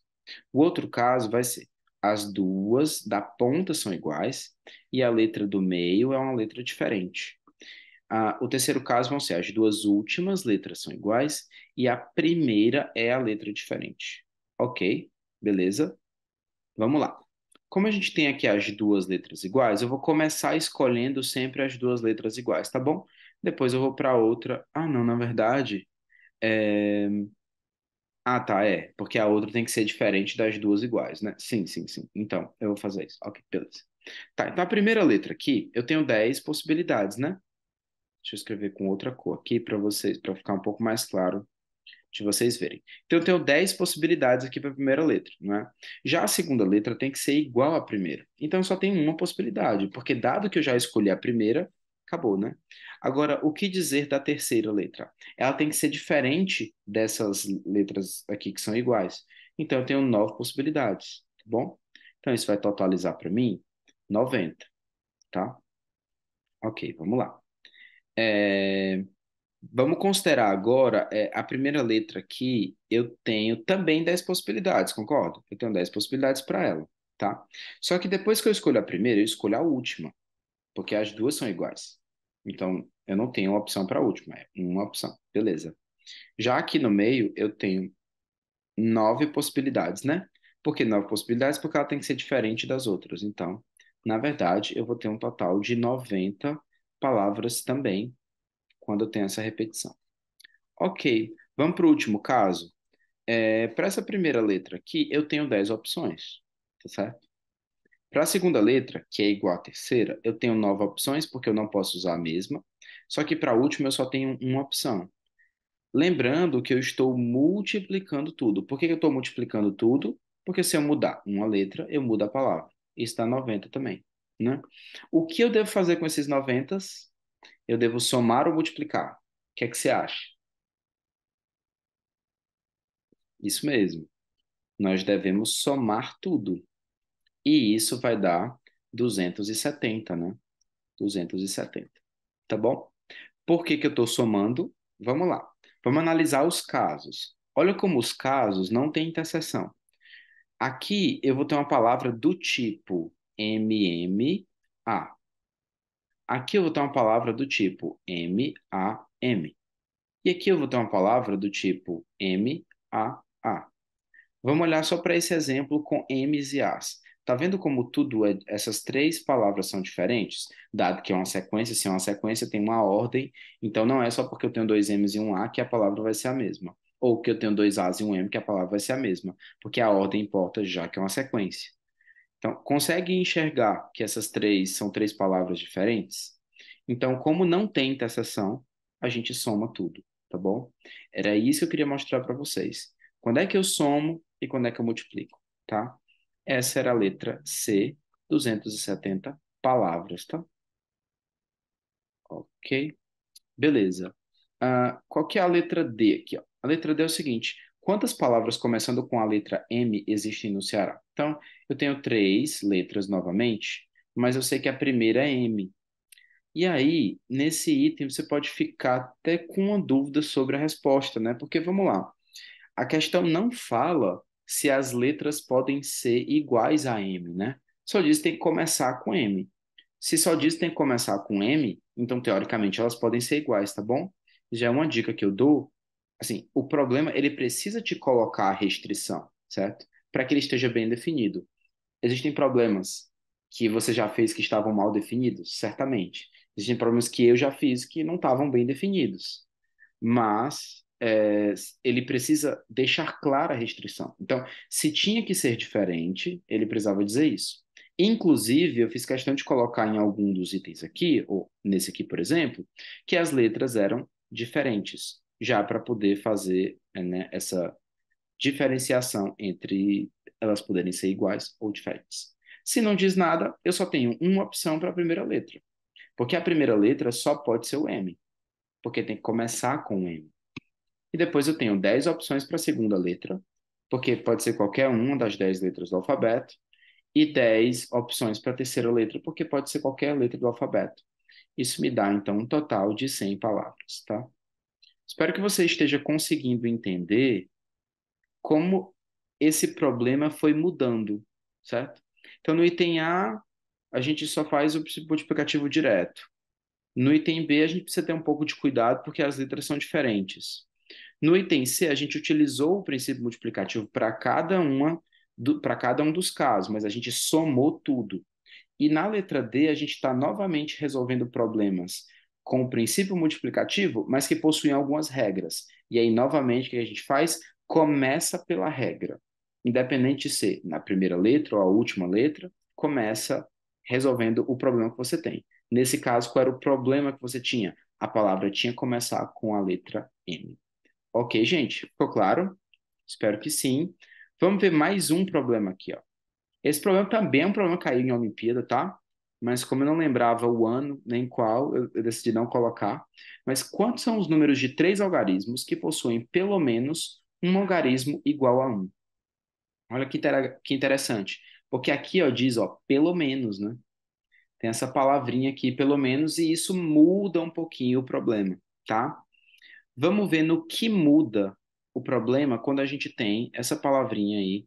No caso, são duas, né? Mas tudo bem, essa expressão pelo menos, tá? O que que isso significa? No mínimo, não é isso? Então, no mínimo, um algarismo igual a um. Ok. Eu sei que são os números de três algarismos. Isso é muito bom porque eu não vou ficar variando a quantidade de algarismos, tá? A melhor maneira de eu fazer esse problema é dividindo em casos. Ah, mas eu sei fazer esse problema só utilizando o princípio multiplicativo e tendo cuidado com os números que eu vou contando a mais.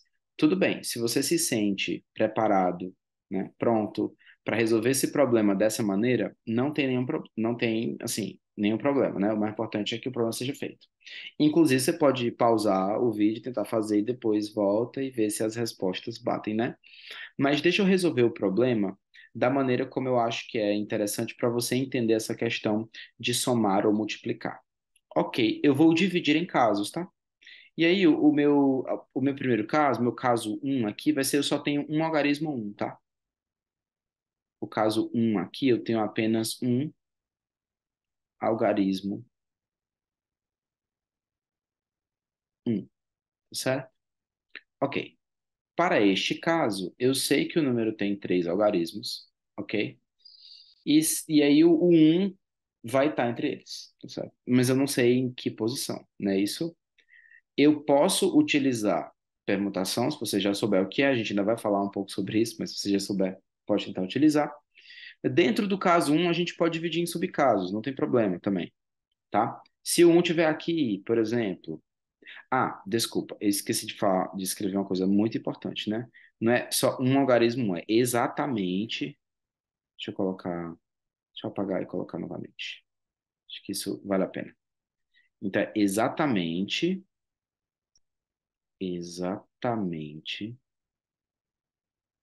um algarismo um. Quando a gente coloca o exatamente, perceba que eu já estou excluindo, né? Por isso que eu quis colocar, né, o, o nome exatamente. Esse é o caso um, ou o primeiro caso, tanto faz. Porque aí eu já estou excluindo os outros, né? Então vamos lá. Vamos supor que o um está aqui, tá? Na primeira posição. Eu só tenho um aí. Então o outro algarismo, ele não pode ser o 1. Então eu teria 10 possibilidades, agora eu tenho 9. Porque pode ser o zero também. Eu estou falando que não pode repetir, não falei nada sobre poder repetir. Então pode ser qualquer um dos outros 9. E aqui para o último algarismo, quantas possibilidades eu tenho?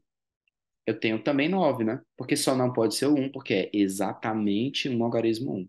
Então, para isso, eu tenho 81 números aqui, tá bom? Ok. Tá, eu posso continuar com os subcasos desse caso, que seria o 1 no meio, tá? E tem o último caso aqui, que é o 1 como a última opção. Mas, gente, o cálculo é o mesmo, né? Porque para cá e para cá eu tenho 9 possibilidades, para cá e para cá eu tenho 9 possibilidades, e o 1 já está aqui, então só tem uma possibilidade. Então, isso vai dar 81. Isso aqui vai dar 81 também, beleza? Ok, vamos guardar isto. Guarda a informação.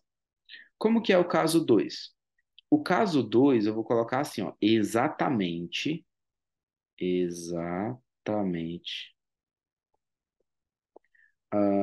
dois algarismos uns, ok? Exatamente dois algarismos uns. Novamente, a gente tem alguns casos, né? Então, por exemplo, os dois algarismos uns podem estar juntos aqui. Mas os dois algarismos uns podem estar no começo, um no começo e um ao final. E aí os dois algarismos uns também aqui, ó, pode ser os dois aqui ao final, né? Também isso pode acontecer. Tá. Novamente, eu só não posso utilizar o um. Aí eu tenho que ter um pouquinho de cuidado aqui, ó, porque, por exemplo, para cá eu tenho 9 opções, tá? E o total aqui vão ser 9 números. Para cá eu tenho 9 opções. E o total aqui vão ser 9 números. 9 números. Só que para o último, aqui na frente também não pode ser zero, né? Porque o número é um número de três algarismos. Então eu só tenho 8 opções, porque não pode ser nem o um, nem o zero, então eu só tenho 8 opções aqui, tá? Então esse é o caso em que a gente tem exatamente dois algarismos uns. Ok. Caso 3 é o mais fácil, né? Caso 3 só tem um número, né? Que são três algarismos uns, que é o 111. E pronto, né?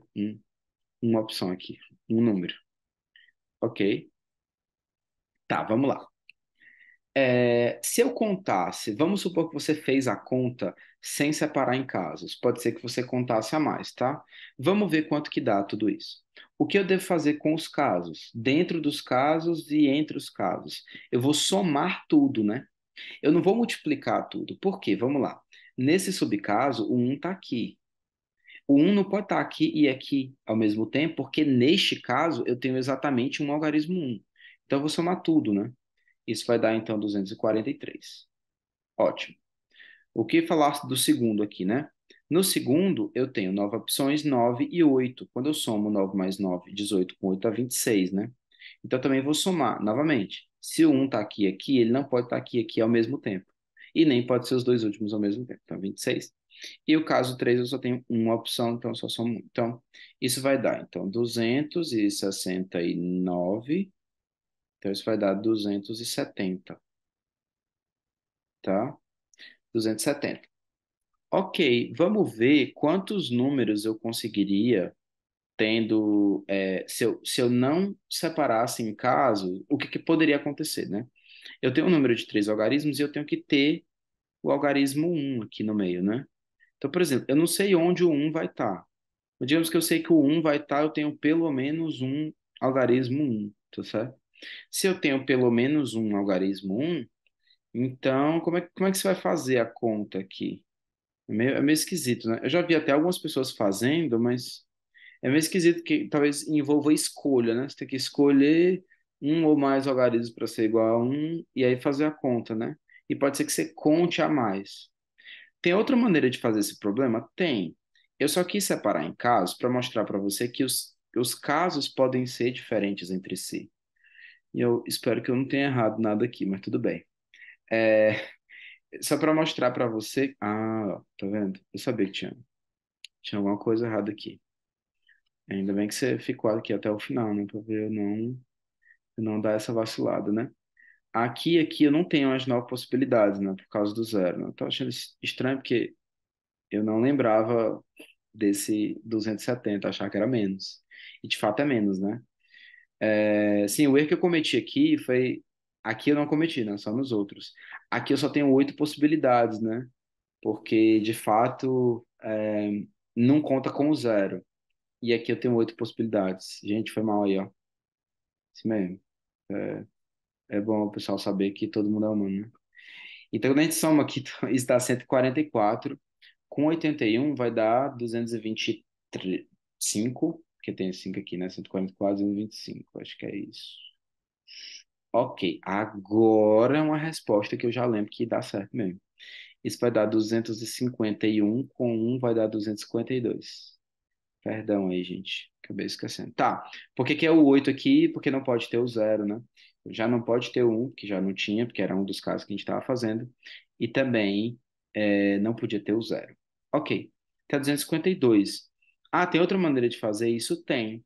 Tem outra maneira de fazer isso, que é o seguinte. Eu faço todos os números de três algarismos, e retiro todos os números que não possuem algarismo um, tá? Isso é uma outra maneira de fazer. E aí, pode ser que você, assistindo o vídeo aqui, você tenha tido essa ideia. E, inclusive, vai dar o mesmo resultado. Esse tipo de ideia aqui é muito interessante para fazer problemas de combinatória e coisas na matemática, né, em geral. Você pega tudo, retira o que você não quer. Quando você pega tudo e retira o que você não quer, o que você obtém como resultado, na verdade, é o que você queria, né? Então, é uma estratégia interessante para resolver esse tipo de problema, tá bom? Então, a resposta desse problema aqui é 252. Beleza? Então, vamos aqui para o nosso próximo problema. Ahn, Esse problema é o seguinte: quantos são os anagramas da palavra castelo que começam e terminam com vogal? Então, a gente ainda não está falando de permutação, mas daqui a pouco a gente vai falar um pouquinho sobre isso. E esse é um problema que envolve um pouquinho de permutação, mas você vai ver que basicamente o que a gente está usando é o princípio fundamental da contagem também, tá? Primeiro, o que é um anagrama, né? Eu pensei em fazer uma sessão aqui só sobre vocabulário, porque, enfim, é importante que a gente saiba do que a gente está falando, né? Nem todo mundo sabe o que é um anagrama. Um anagrama de uma palavra é quando eu troco algumas letras de lugar. Se eu trocar pelo menos duas letras de lugar, ou uma letra e colocar em outro canto, isso já é um anagrama diferente da palavra, tá? E a palavra não precisa, o anagrama, desculpa, não precisa fazer sentido. Então, castelo, se eu trocar o A e o C aqui, isso não vai dar uma palavra no português ou não que eu conheça, mas isso não significa que isso não é um anagrama. Eu só troquei eles dois de lugar, tá bom? Questões envolvendo trocas de lugar são permutações, como eu vou falar daqui a pouquinho. Beleza, então quantos são os anagramas dessa palavra que começam e terminam com vogal? Então, a primeira coisa que a gente vai fazer sobre esse problema, primeiro, a gente tem um, dois, três, quatro, cinco, seis, sete letras. Essa palavra vai ter que ter sete letras, tá? Não tem como, porque como é um anagrama, a gente está utilizando as mesmas letras, ok? Tá. A segunda coisa é o que é vogal e o que é consoante. Então, as vogais aqui, na verdade, para a gente são entre essas vogais, né? As vogais que nós temos aqui são o A, o E e o O. São as três vogais que nós temos. Lembra do que eu falei para você na hora da gente resolver problemas desse tipo? Eu acho que isso é uma coisa importante para anotar e também não só para anotar, mas para passar isso adiante, né? Começa resolvendo o problema pelos problemas que ele pode oferecer, né? Pelas regras. Então, se tem que começar e terminar com vogal, eu vou decidir quem vai ser a primeira letra e quem vai ser a última letra, tá? Eu tenho três vogais. É, lembrando que neste caso as letras têm que ser diferentes entre si, porque é um anagrama da palavra, então eu só tenho essas letras para utilizar. Então eu tenho três opções aqui para a primeira letra, tá bom? E a última tem que ser vogal também, então eu tenho duas opções. Por que que a gente começa já resolvendo isso? Porque se eu não resolver o começo e o final, pode ser que lá pelo meio, se eu começar, por exemplo, da esquerda para a direita, pode ser que aqui pelo meio já acabe com as vogais. Eu não tenho como garantir que se eu começar da esquerda para a direita e eu for colocando nos lugares aqui as letras, eu vou utilizar primeiro as consoantes e só depois as vogais. Eu não tenho como garantir isso. Para garantir, só se eu já escolher anteriormente quem vai ser a primeira e quem vai ser a última letra. Então, tem três aqui, dois aqui, e eu tenho essas cinco possibilidades aqui no meio. Aqui no meio eu vou ter cinco letras para colocar nessas cinco possibilidades aqui. Então, eu tenho cinco possibilidades aqui para essa letra mais à esquerda. Depois eu tenho quatro, porque tem que ser diferente das outras cinco. Depois eu tenho três, depois eu tenho duas possibilidades, e ao final eu só vou ter uma possibilidade. Então eu preciso multiplicar tudo isso, né? Tá, se eu multiplicar 5 vezes 4 dá 20, que vezes 3 vai dar 60, que vezes 2 dá 120, que vezes 3 dá 360, que vezes 2 dá 720. Então isso aqui vai dar 720 palavras, né? 720 palavras. Esse é o total de palavras, tá bom? Ou de anagramas, né? Ok. Tanto faz, né? Palavras, anagramas, mas enfim. 720 anagramas aí é a nossa resposta para esse problema, tá bom? Então, novamente, e aí só para lembrar, tá fazendo um problema de princípio multiplicativo? Ah, como é que eu sei que eu vou multiplicar, né? Se eu mudar uma letra, se eu trocar uma letra de lugar, eu mudo a palavra. Lembra disso? Como eu mudo a palavra, então, de fato, uma coisa depende da outra. Então, eu tenho que escrever tudo. Ok? Ou, desculpa, multiplicar tudo. Então, por isso que eu multipliquei tudo e deu 720. Ok? Essa é a resposta para esse problema. Uma coisa interessante é ver que todas as letras aqui são diferentes, né? Se elas fossem iguais, a gente teria que fazer de uma outra maneira. Tá, cada livro da Biblioteca Municipal de Quixajuba, isso é um problema da OBMAP, recebe um código formado por três das 26 letras do alfabeto. Esse problema é muito legal, que ele é, assim, mais ou menos um problema ao contrário, assim, o que eu estou querendo dizer com isso, né? A gente vai utilizar isso ao contrário, a gente vai contar meio que de trás para frente o que a gente está fazendo. Olha esse problema. Então, ele é formado por três letras do alfabeto, né? Eles são colocados em instantes em ordem alfabética. Então, por exemplo, A é o primeiro, porque A é a primeira letra do alfabeto. Depois A, B, ou seja, eu troco só a última, é a segunda. Depois, aí vai até o A Z. Depois eu vou A, B, e aí o A de novo, né? Que é o primeiro. É como se eu fizesse assim, eu escolho, né? A, B, qual que é a primeira letra do alfabeto de novo? A, aí boto A. Depois o A, B de novo, qual que é a segunda letra? O B. E aí vou até o Z, assim sucessivamente até eu chegar no A, Z, Z, ou seja, eu termino todos com A, depois eu vou pro B, A, ou seja, começando do B, depois começando do C, depois começando do... e aí sucessivamente, tá? Tá bom. Então, o código do último livro é DAB, certo? Quantos livros há na biblioteca? Então, esse problema é muito legal, porque o que que eu sei? Eu sei o final, né? Eu não sei bem o... Assim, eu sei começar o problema também, mas eu sei onde eu vou parar, né? Que é no DAB. Eu sei que o DAB é o último livro, tá? O que é que significa isso? Todos os livros antes de DAB na ordem, eles têm que aparecer, tá bom? E quais são esses livros? Olhando o padrão aqui de como eles foram colocados, né, em ordem alfabética, todos os livros que começaram com a letra A, que começaram com a letra B e que começaram com a letra C foram escritos. Todos eles, tá? Não tem como, né? Porque eu já cheguei no D aqui, né? Então eu tenho que ter utilizado que começam com A, todos os que começam com B e todos que começam com C. Tá. Quantos são os livros que começam com A aqui? Então, eu vou ter. Aqui eu vou ter 26 possibilidades e aqui eu vou ter 26 possibilidades, né? O problema já me diz que 26 é a quantidade de letras do alfabeto. E pode repetir, como a gente está vendo o A aqui, né? Então, 26 vezes 26 vai dar 6, 15,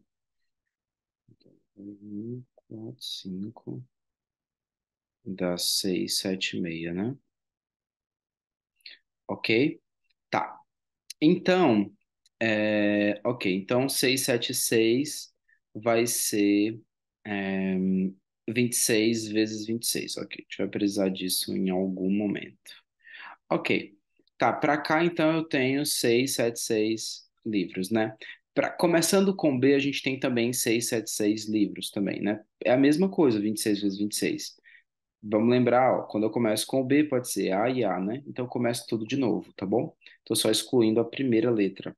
E todos começam com C também, é 676. Então, se a gente somar aqui essas três, a gente tem, vai dar 18, vem um para cá, isso dá 21, com dá 22, vem dois para cá, 3 vezes 18, 20 dá 2028 livros até o último do C. O último do C é o CZZ, tá? Depois do CZZ vai ser o DAA, tá bom? Depois do DAA vai ser o DAB, certo? Então, como o DAB foi o último a ser escrito, até aqui eu tinha 2028 livros, né?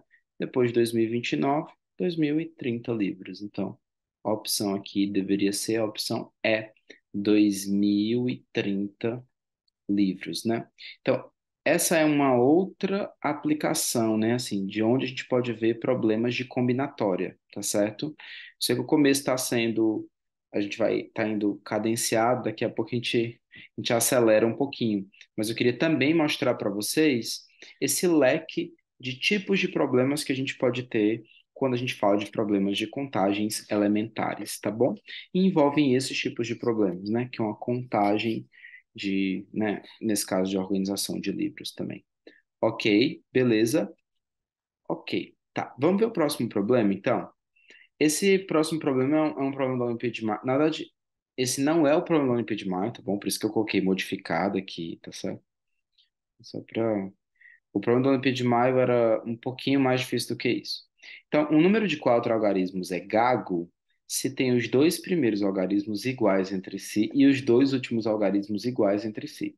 Por exemplo, 3, 3, 1, 1 e 2, 2, 2, 2 são números gagos. Encontre todos os números gagos de quatro algarismos. No caso do problema da Olimpíada de Maio, eu acho que era encontre todos os números gagos de quatro algarismos que são quadrados perfeitos, né? E aí já fica um exercício interessante aí, se você quiser. Você está precisando de um problema de Olimpíada para pensar? Pense nesse problema. Quem são os números gagos de quatro algarismos que são também quadrados perfeitos, beleza? Tá, mas vamos ficar aqui com só os gagos mesmo, com quatro algarismos. A gente tem duas opções para eles, né? Ou os dois primeiros algarismos são iguais e os dois últimos são iguais, ou os quatro são iguais. E eu vou dividir isso em dois casos. Por que que eu vou dividir em dois casos? Porque os segundos dois números, eles podem ser 00. E eu não quero contar mais para ter que tirar. Eu posso até contar mais e tirar novamente, mas nesse momento não é uma escolha que eu vou fazer. Então, o número tem que ser da forma AABB. Na verdade, deixa eu dividir em casos, né, como eu falei. Então, caso um seria o número da forma AABB e, obviamente, aqui o A diferente do B, tá certo? Ok, então para o AA, eu tenho, vamos lá, são quatro algarismos. Para o A, eu tenho quantas possibilidades, né? Eu tenho 9 possibilidades, porque não pode ser o zero. Então, eu tenho 9 possibilidades para o A. Mas depois o outro A já está escolhido. Então não tem o que fazer. BB aqui. O B, eu tenho 9 possibilidades ainda, né? Por quê? Porque agora pode ser o zero. Mas o outro B eu tenho só uma possibilidade. Então, multiplicando tudo aqui, isso fica 9 vezes 9, que vai dar 81, né? Isso dá 81, tá? Então, isso é o que eu tenho para o caso um. Qual que seria o caso 2? Tá? O caso 2 aqui vai ser todos os algarismos iguais, né? Então, tem o A e A. Ok. E aí, para isso, é fácil também, né? Porque eu tenho 9 possibilidades para o A, já que não pode ser o zero, mas pode ser de 1 a 9. Tem interseção nesses dois casos? Não tem interseção nesses dois casos, né? Porque o A aqui é diferente do B. Então, para cá eu tenho 9 opções, né? 9 opções. Tá bom? Daí, o que a gente faz com esses dois números? Nós somamos, né? Isso vai dar 90 números, tá? Então, essa é a quantidade de gagos de 4 algarismos que nós temos, né? Então, agora, pelo menos, se você for resolver o problema da Olímpia de Maia, você sabe que tem que testar, apenas, se você for fazer testando, tem que testar apenas 90 números, tá bom? Boa sorte, inclusive. Ok, gente, deu para entender novamente. Quando é que eu somo, quando é que eu multiplico? Neste caso, eu somei porque os casos não têm interseção, são independentes, né? Ok, beleza. Vamos aqui fazer um outro problema aqui da história real, na verdade, mas acabei colocando como um problema aqui para vocês. Então, o Diego e o Daniel estão jogando ping-pong, né? E o vencedor será o jogador que ganhar 3 jogos primeiro, tá bom? Ganhou 3 jogos primeiro, aquele ali é o vencedor. Sabendo que Diego foi o ganhador, por, né, obviedade, de quantas maneiras as partidas podem ter ocorrido? Como assim, de quantas maneiras as partidas podem ter ocorrido? É porque, como o Diego ganhou, ele pode ter ganho as 3 primeiras partidas, né? De uma vez, assim, tipo, a primeira, a segunda, a terceira. Mas não necessariamente isso aconteceu. Ele pode ter ganho a segunda, a terceira e a quarta. E a primeira partida quem ganhou foi o Daniel, né? Já que de virada é bem mais interessante, né? Mas ele pode ter perdido as 2 primeiras, ou pode ter perdido uma no meio. Então tem algumas possibilidades aí, tá? Então é por isso que eu também quis mostrar para vocês esse problema. É um outro tipo de problema que, novamente, se você dividir em casos, vai conseguir resolver. Ok, então vamos ver. Vamos dividir isso em 3 casos. O caso um vai ser o seguinte: o Diego ganhou de 3 a 0, né? Certo? Se o Diego ganhou de 3 a 0, só tem uma possibilidade, né? Ele ganhou os 3 primeiros jogos. Então, só tem uma possibilidade. Uma possibilidade, acabou. Qual que é o caso 2? O caso 2 é 3 a 1, tá? E aí o Diego ganhou 3 partidas e perdeu uma. Então, quais são as possibilidades? Eu vou chamar o Diego de D1, vou chamar o Daniel de D2, tá? Então pode ter sido assim, né? Ó, D2 ganhou, aí depois D1, D1, D1, certo? 3 a 1. Mas pode ter sido D1, depois D2 ganhou, depois teve D1 e D1 de novo. E aí o D1 já ganhou, né? Ou pode ter sido D1, depois o D1 de novo, depois o D2 ganhou, ensaiou uma reação aqui, mas aí não dá, né? Aí não dá. Aí ele perdeu. E aí só tem essas possibilidades, né? Porque se eu colocar o outro D1 para cá, aí já vai ser o 3 a 0. Não vai precisar ter a quarta partida. Então aqui eu tenho 3 possibilidades. Opa, aqui eu tenho 3 possibilidades. Ok? Qual que é o caso 3? O caso 3 aqui, ele ganha de 3 a 2. 3 a 2, apertado, né? Como é que pode ter acontecido? Aí tem algumas maneiras, né? O D2 pode ter ganho, aí depois D1. Tá, vou botar o D2 ganhando 2 seguidas, né? Que essa virada aqui foi interessante. Mas, opa, D1. Isso, rapaz, D1. Qual a outra coisa que pode acontecer? D2 ganhou, depois D1 ganhou, depois D2 ganhou de novo, e aí D1 ganhou as 2 seguidas e acabou. Mas, como pode ter acontecido também, D2 ganhou, e aí teve D1. E depois D2 empatou. Aí foi o D1 aqui na última e ganhou, tá? Não posso ter o D2 nas pontas. Novamente, eu não posso ter 3 D1 seguidos sem que eles sejam os 3 últimos, tá? Porque o primeiro que ganhar 3 jogos já ganha, ok? Beleza, vamos começar então, já que a gente já afastou o D2, vamos afastar, já afastou um dos D2 aqui, vamos afastar o outro, né? Então, mas pode ter sido assim, ó, D1, aí depois o D2, tá? Depois D2 de novo, depois D1, depois D1. Mas pode ter sido o D1, depois o D2 de novo, depois um D1 aqui, ó. E aí depois no D2 de novo e depois no D1, certo? Novamente, se eu colocar o D2 aqui para ser o último, não funciona, né? Porque quem ganhar 3 primeiro já ganha. Então, eu só tenho esses casos mesmo. Mas eu tenho também o caso em que o D1 ganhou duas, né? O Diego vai ganhar duas, aí o D2 ganhou mais um, aí saiu, aí empatou. No desempate, o Diego levou. Mas ele pode ter ganho duas também, e aí. Não, não pode ter mais nada, né? Porque se ele ganhou mais uma, ele já ganhou o jogo, né? Então, deixa eu ver se tem mais alguma possibilidade aqui. Se ele ganhou as três últimas, ele pode ter ganho. Não, as três primeiras seria isso, né? Ele poderia ter ganho as duas primeiras, depois as duas o outro. Isso, mas não poderia ter ganho as três primeiras. Se eu mover e trocar de lugar, o D1 ganhou três, então já foi. D1 ganhando só a primeira, quer dizer, sem ganhar a primeira. D2 vem para cá, depois vem para cá e depois vem para cá. Não pode ser o último, pelo que eu já falei, né? Se o D2 vier para cá, os dois podem ficar juntos aqui, mas ele pode vir para cá também, como eu já fiz, e não pode ir para o outro, porque senão ele ganha. Depois eu consigo afastar o D2 para cá e é o máximo que eu consigo fazer. Pronto, é isso mesmo. Tem uma, duas, três, quatro, cinco, seis possibilidades. Para cá eu tenho seis possibilidades, tá? E aí quando eu somo tudo, vamos lá, por que que eu somo? Os casos são diferentes. Aqui, o Diego ganhou três e o Daniel um, né? O Diego ganhou três e o Daniel duas. Então, são casos que são independentes uns dos outros. Quando eu somo tudo, basta somar aqui um mais 3 mais 6, isso vai me dar 10 possibilidades. Então, existem 10 possibilidades de como as partidas podem ter ocorrido, mas o campeão é sempre o mesmo, né? Ok? Beleza, gente? Deu para entender? Ok. Vamos falar um pouquinho agora de permutação? Eu sei que é uma coisa que a maioria de vocês já sabem, mas é muito importante quando a gente está falando de contagens elementares. Não tem como falar de contagens elementares sem introduzir o conceito de permutação.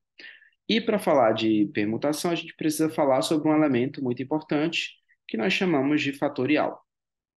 E esse fatorial aqui, o símbolo dele é um ponto de exclamação, mas nem sempre que a gente coloca o ponto de exclamação, nós estamos querendo chamar a atenção para algo, tá? Então, por exemplo, esse número aqui é o 3 fatorial, que eu vou já dizer o que ele significa.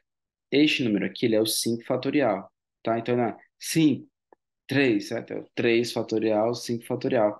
Até pode ser 5, até pode ser 3, depende do contexto.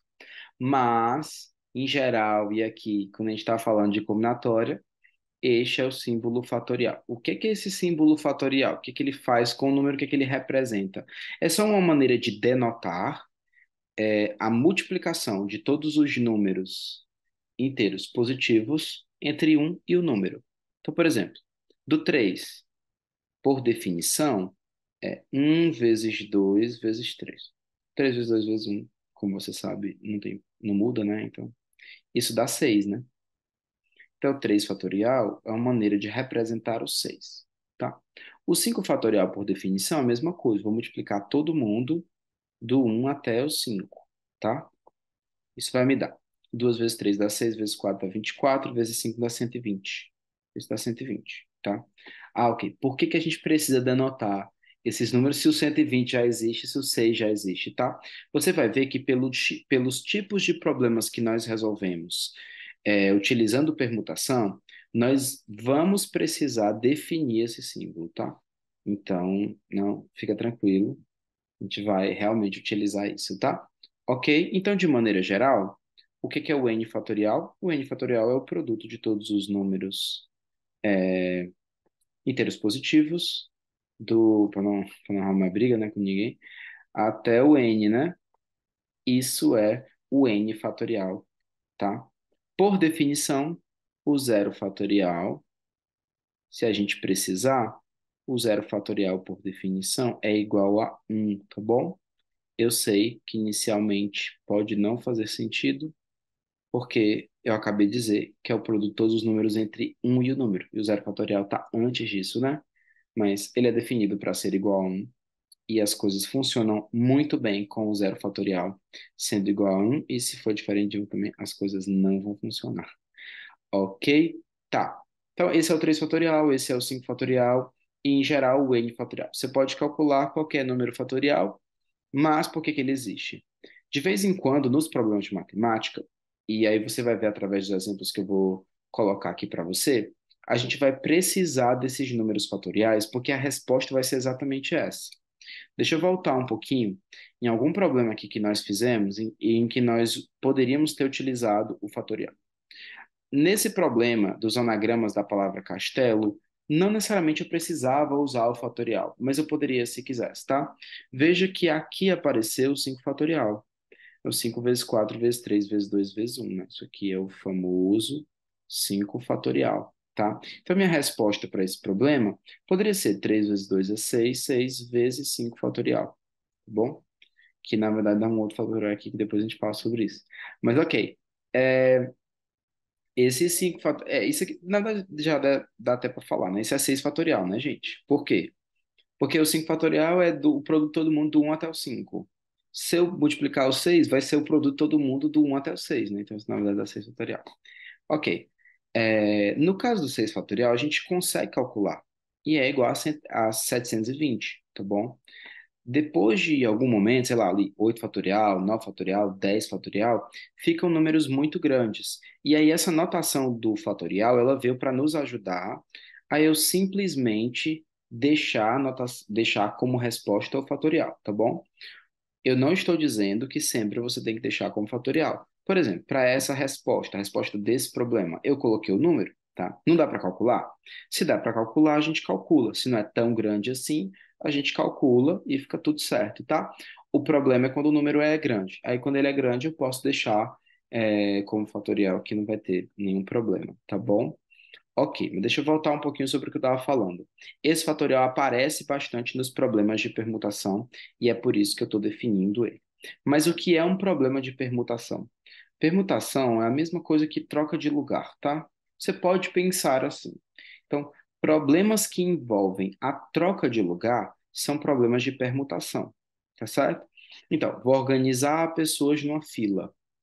Vou calcular a quantidade de anagramas de uma determinada palavra. Esses tipos de problemas são problemas de permutação, onde a gente vai utilizar o conceito de permutação para resolver o problema. Por quê? Se eu vou organizar pessoas numa fila, eu só estou trocando elas de lugar. Ou só estou escolhendo alguém para ser o primeiro da fila, segundo da fila, terceiro, quarto, quinto e assim sucessivamente, mas eu não estou escolhendo, né? Na permutação, nos problemas envolvendo permutação, tem uma coisa muito importante que é o fato da ordem importar, tá? Então a ordem importa, tá certo? A gente vai falando de permutação, a ordem importa. Como é que eu sei que a ordem importa? Porque se eu estou trocando de lugar, eu tenho que saber quem é o primeiro, tenho que saber quem é o segundo, quem é o terceiro, quem é o quarto, e assim sucessivamente. Então, como essa troca de lugar está acontecendo, significa, em outras palavras, que eu tenho uma ordem prévia, tá? Se eu tenho uma ordem prévia, a ordem importa. E essa, na verdade, é uma das grandes diferenças entre problemas de permutação e problemas de combinação. Que a gente vai falar depois também um pouquinho. Problemas de combinação são problemas onde a ordem não importa, onde o que mais importa para mim é a escolha, muito mais do que ordenar aquilo que eu escolhi. Nesse tipo de problema, não. Exemplo de problema de combinação. Vou escolher pessoas para um time, tá certo? Então, você vai escolher pessoas ou jogadores para um time de futebol, para a seleção brasileira, tá? A ordem em que você escolhe as pessoas que vão jogar, isso não interfere. Eu não estou dizendo que você pode chamar qualquer zagueiro para jogar no ataque. Eu estou dizendo a ordem deles. Dado que você tem os 11, a ordem deles não vai importar, porque quando eles entrarem em campo, cada um sabe a sua função, tá? Ou deveria saber, né? Mas o que eu estou querendo dizer é que basta a gente escolher. Então, essa é a principal diferença entre problemas de permutação e problemas de combinação. Permutação, a ordem importa, combinação a gente escolhe. Então, a ordem não é tão importante, tá bom? Vamos falar de anagramas novamente. Anagrama é só uma troca de lugar, né? Então, por exemplo, Se eu perguntar para você, quantos são os anagramas da palavra vocal, tá? Novamente, todas as letras são diferentes. Vamos analisar o que acontece com essa palavra vocal e aí vamos ver qual que é a resposta. A palavra vocal, ela tem 5 letras, né? Então, como é um anagrama dessa palavra, a gente precisa utilizar as mesmas letras, concorda? Uma ordem diferente. Então, a primeira letra que eu vou utilizar aqui, eu não sei qual é, mas eu tenho 5 opções para ela, tá certo? A segunda letra que eu vou utilizar, eu tenho 4 opções para ela. A terceira letra que eu vou utilizar, eu tenho 3 opções para ela, depois eu tenho duas, depois eu tenho uma, né? E aí basta eu multiplicar elas, né? Porque lembra, se eu trocar uma letra, eu troco a palavra, então isso é 5 fatorial. Então, tá vendo como os fatoriais, eles aparecem naturalmente em problemas de anagramas, né?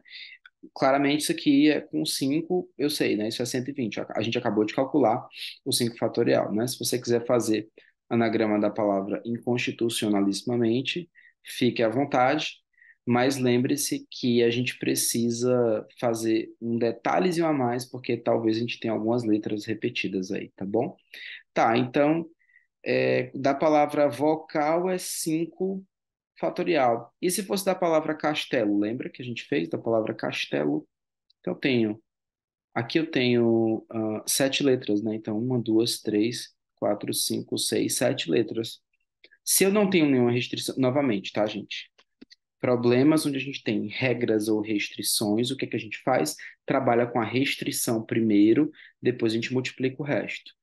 Suponha que a minha pergunta para você é: quantos são os anagramas da palavra castelo? Só isso. Os anagramas podem ser quaisquer. Então, como eu tenho 7 letras e 7 espaços, eu tenho 7 possibilidades para cá: seis, cinco, quatro, três, dois e um, pelo mesmo motivo anterior. E aí eu vou multiplicar tudo. Quando eu multiplico tudo, o produto do 7 aqui é 1, isso aqui é 7 fatorial, e aí eu posso deixar como 7 fatorial. Ok? Então, eu dei esses exemplos, que são exemplos bem, assim, fáceis, mas é só para você ver como o fatorial ele aparece naturalmente nesse tipo de problema de anagramas. Só aparece no problema, em problemas do tipo de anagramas? Não. Como eu falei novamente, quando a gente quer organizar pessoas em uma fila, como eu falei anteriormente, desculpa, quando a gente quer organizar pessoas em uma fila, esse tipo de problema de permutação também aparece, porque aí eu vou trocando eles de lugar, ok? Então, a gente vai finalizar nessa primeira palestra por aqui, mas, como vocês sabem, isso é um curso, né? E no começo da nossa próxima palestra, a gente vai resolver um pouquinho os problemas de permutação e vamos falar também sobre outras coisas nesse curso de contagens elementares, tá bom? Espero que vocês estejam gostando. Vamos lá.